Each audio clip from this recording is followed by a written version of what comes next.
कक्षा 10 के प्रिय विद्यार्थियों, प्रश्नावली 2.2 चल रही है। दो टाइप के क्वेश्चन इसमें हैं। पहले क्वेश्चन में 6 पार्ट है, दूसरे क्वेश्चन में 6 पार्ट है। हमने दोनों का एक एक बता दिया था, दो और बता देते हैं। पहले का सेकंड और फिफ्थ बताते हैं। प्रश्नावली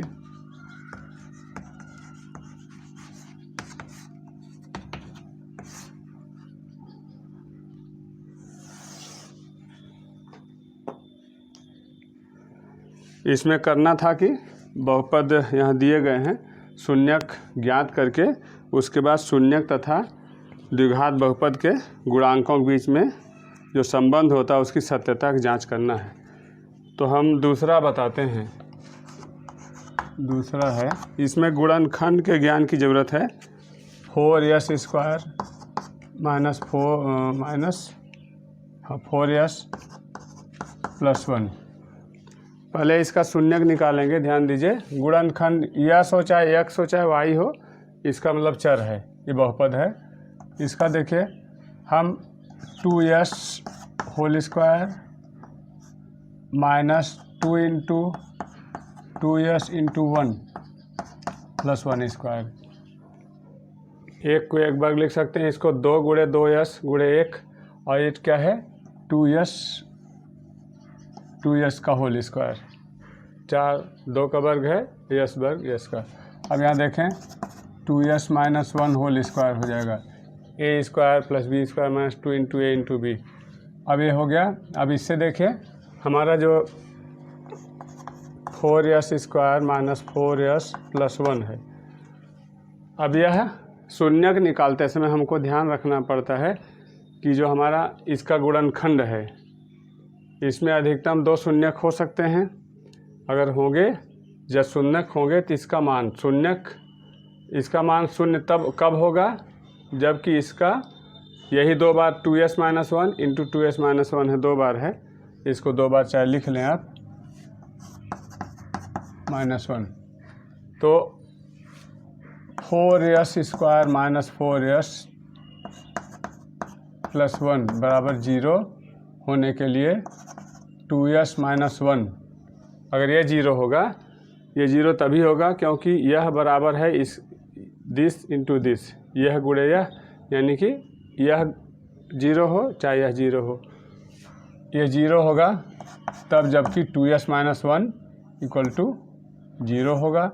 और 2s - 1 = 0 होगा तो 2 हैं, तो इसलिए यहाँ पर हमारा 2s = 1 और s = 1/2।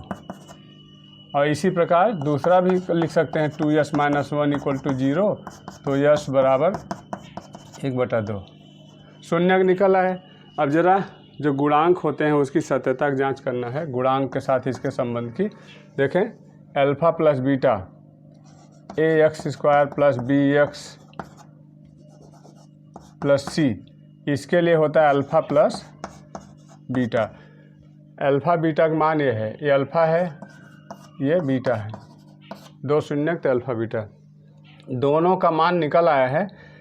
एक बार हम इनके मानों को जोड़ लेंगे और उसके बाद सूत्र से उसका मान निकाल लेंगे।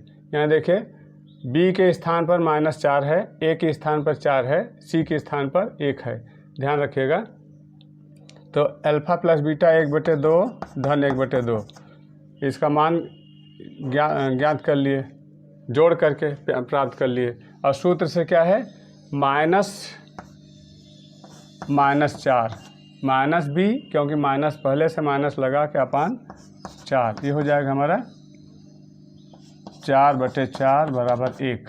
अर्थात गुणांकों के अनुपात से हम जो अल्फ़ा + बीटा का मान निकालते हैं तथा जो शून्यक ज्ञात किए हैं हल करके, दोनों को योग करके निकालते हैं, दोनों बराबर हुआ, सत्यता हुई।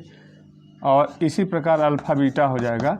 अब दोनों गुणा कर लीजिए, 1/2 अल्फ़ा गुणे बीटा माने दोनों गुणा, 1/2 बराबर 1/, अब यहाँ 1/4 आएगा ही। यहाँ देखें c/a होता है, यानी 1/4, 1/4 इस तरह से लिख दें आप खाली, बस हेंस वेरीफाइड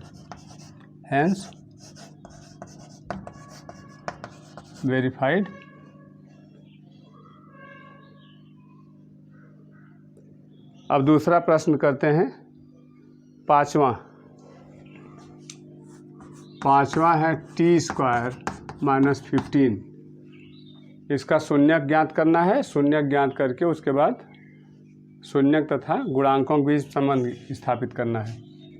देखें, गुणनखंड करेंगे, यहाँ हो जाएगा हमारा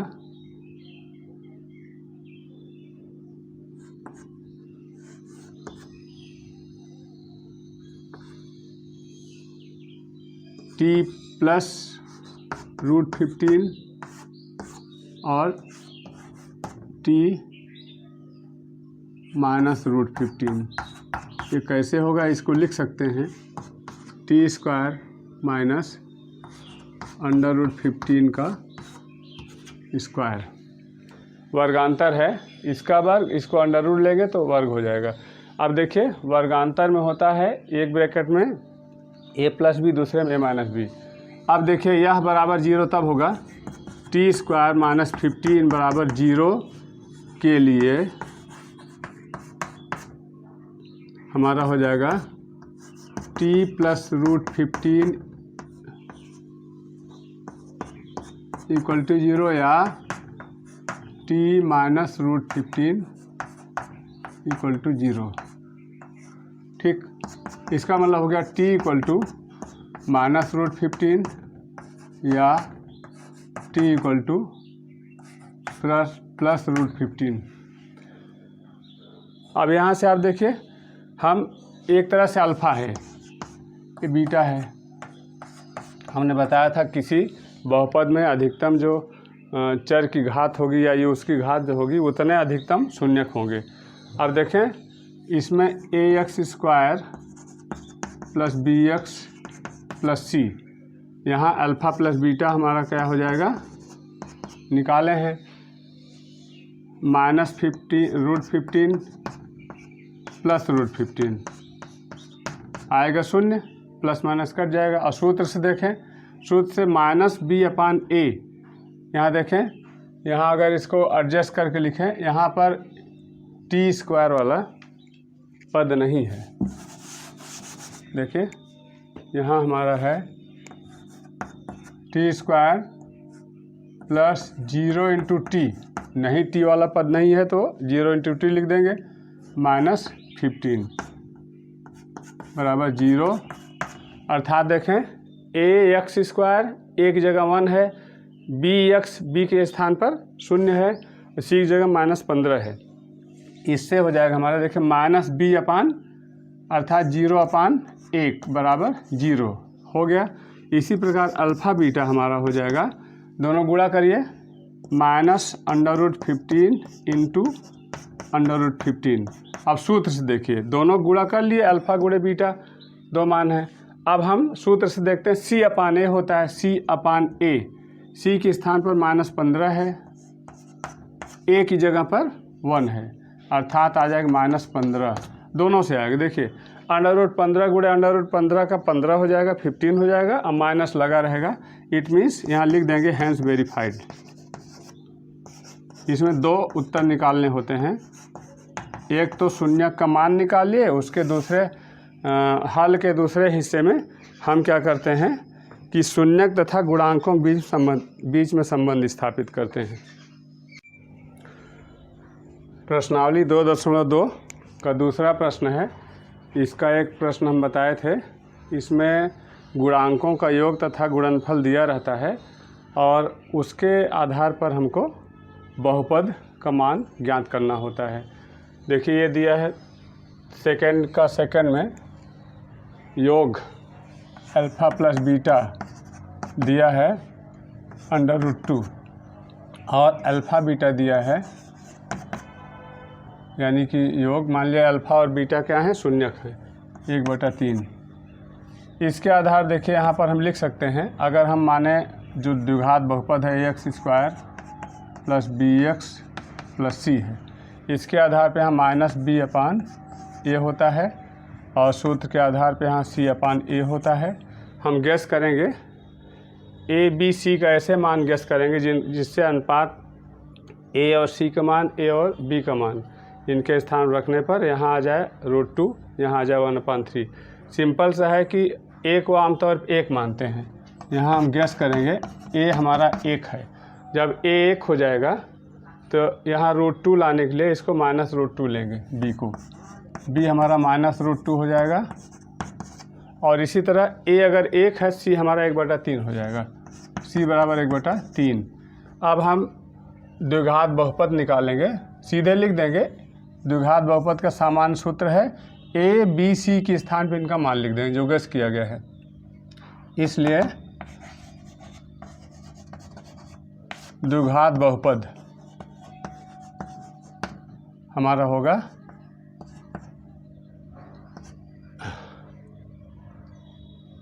ए 1 है तो x² -√2x, बी के स्थान -2 लिख दिए √2 और प्लस 1/3। इसको हल करेंगे हो जाएगा हमारा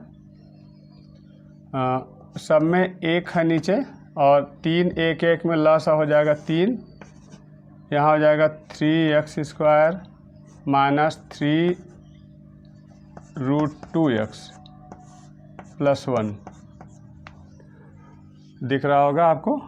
जब लॉस लेते हैं तो उस हिसाब से जोड़ते हैं, इसको घटाते हैं।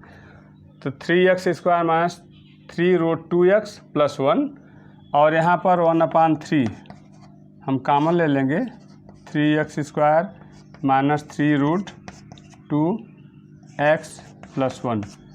अब हमने बताया है कि जो यहाँ पर अचर संख्या है यानी कि अचर गुणनखंड है कह सकते हैं, उसको हटा देते हैं।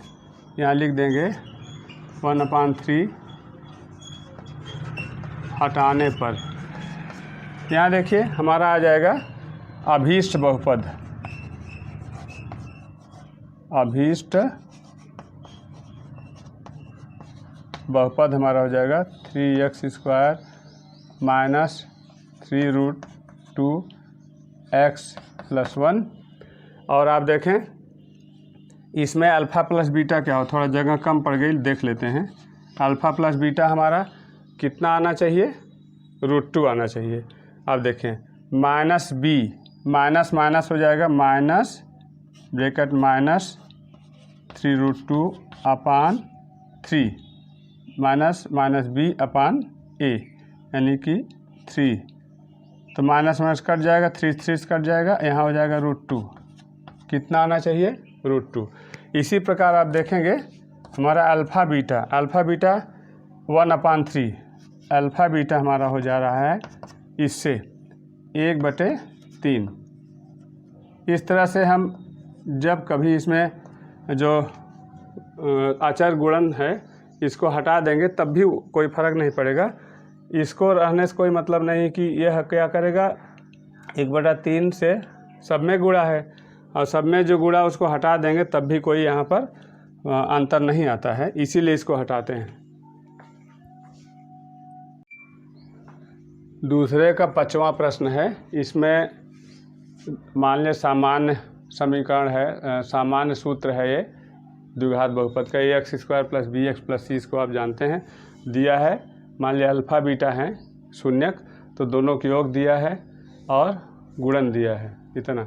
तो सूत्र से लिख दिए और इधर लिख दिए alpha plus beta alpha beta.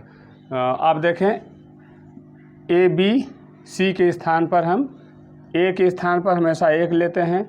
अगर ए के स्थान पर 1 लेंगे तो यहाँ पर माइनस लाने के लिए 1/4 यहाँ बी लिखेंगे, यहाँ 1/4 तो -1/4 हो जाएगा। इसी तरह यहाँ 1 लेंगे तो यहाँ 1/4 तब यहाँ 1/4 आएगा। अब हम लिखेंगे द्विघात बहुपद का समीकरण। इसलिए द्विघात बहुपद ये हो जाएगा,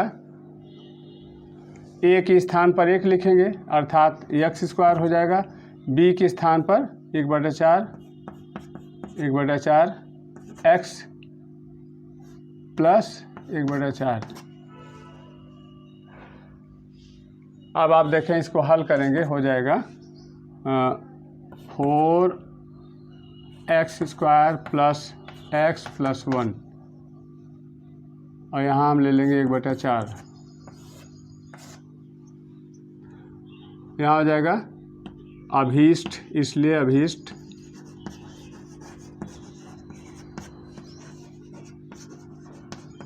द्विघात बहुपद हमारा हो जाएगा 4x² प्लस x प्लस 1। यहाँ लिख देंगे 1/4 इग्नोर करने पर, यानी कि इसको इग्नोर करते हैं, इग्नोर करने या हटाने पर कोई फ़र्क नहीं पड़ेगा, यही हमारा अभीष्ट हो जाएगा। अब आप देखें इसके आधार पर भी वही आएगा।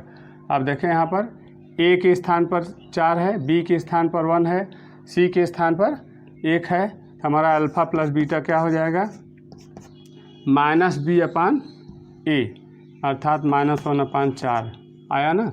इसी प्रकार अल्फ़ा बीटा क्या हो जाएगा, c/a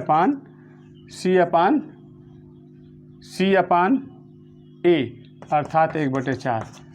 इस तरह से आप देखिए, यह ट्रिक जान लीजिए कि जब कभी आप कोई अचर गुणन के रूप में संख्या है तो उसको हटा देते हैं, तब भी कोई अंतर नहीं आता है। इस तरह से हमने प्रश्नावली 2.2 को हर टाइप का कम से कम 3 बता दिया। अब बाकी आप करेंगे, नहीं आएगा तो बताया जाएगा। प्रिय विद्यार्थियों, आगे चैप्टर में है बहुपदों के लिए विभाजन एल्गोरिथम। ये कोई नई चीज़ नहीं है, नए संदर्भ में दिया गया है। जब कभी किसी बहुपद जो कि त्रिघात बहुपद हो, 4 घात में बहुपद हो, 5 घात में बहुपद हो, उसमें केवल एक, जितनी घात उतने शून्यक होते हैं अगर होंगे अधिकतम, तो उसमें मान लीजिए एक केवल दिया है, क्या एक आपका शून्यक दिया है। मान लीजिए किसी बहुपद का शून्यक दिया है क्या, 1, तो फिर उसका गुणनखंड 1 हो जाएगा x-1।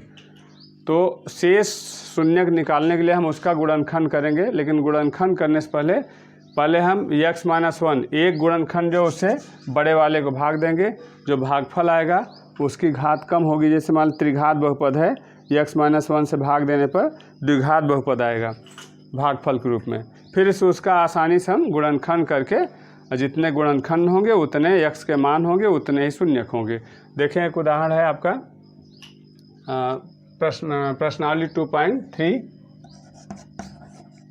प्रश्नावली 2.3 का। इसमें ये व्यंजक है आपका, बहुपद है x³ px, x³ - 3x² plus 5x - 3, x³ - 3x² plus 5x - 3, और gx दूसरा छोटा वाला बहुपद है, x² - 2 है। अब हम px में gx से भाग देकर भागफल और शेषफल ज्ञात करना है। तो इसमें आप देखेंगे x³ है, आप भाग कर चुके हैं कक्षा जहाँ से बीजगणित शुरू होता है, कक्षा हमारे ख्याल 6-7 से ही आप भाग करते आए हैं, छोटा बड़ा हो सकता है। आप देखें इसमें इससे भाग देना है px में, यानी कि इसमें gx यानी कि x² - 2 से भाग देना है। तो भाग देने का तरीका है कि इसमें 1, 2, 3, 4 पद हैं, एक एक पद को ख़त्म करने के बारे में सोचेंगे। x² है, x² से x³ ख़त्म करने के x ले जाएंगे। जब x ले जाएंगे तो हमारा हो जाएगा x × x x³, और फिर इसका इसमें गुणा होगा -2x हो जाएगा। यहाँ प्लस से माइनस करेंगे, माइनस का प्लस करेंगे, कट गया। यहाँ -3x² और -3x² हो गया, और ये धन है 5 2 7 हो गया, 7x -3। अब हम -3x² ख़त्म करना है, x² है, -3 यहाँ ले जाएंगे, और -3 से इसमें गुणा करेंगे, धन 6 हो जाएगा। कट गया, ये हमारा 7x और ऋण जुड़ जाएगा -9, 7x - 9। अब देखिए नहीं कटेगा, इसमें भागफल हमारा x - 3 हो गया, और शेषफल हो गया कितना हमारा भागफल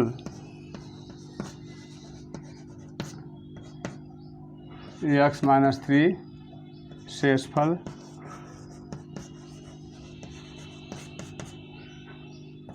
सेवन एक्स माइनस 9। इसमें और भी प्रश्न हैं, उसको बाद में बताएंगे। धन्यवाद।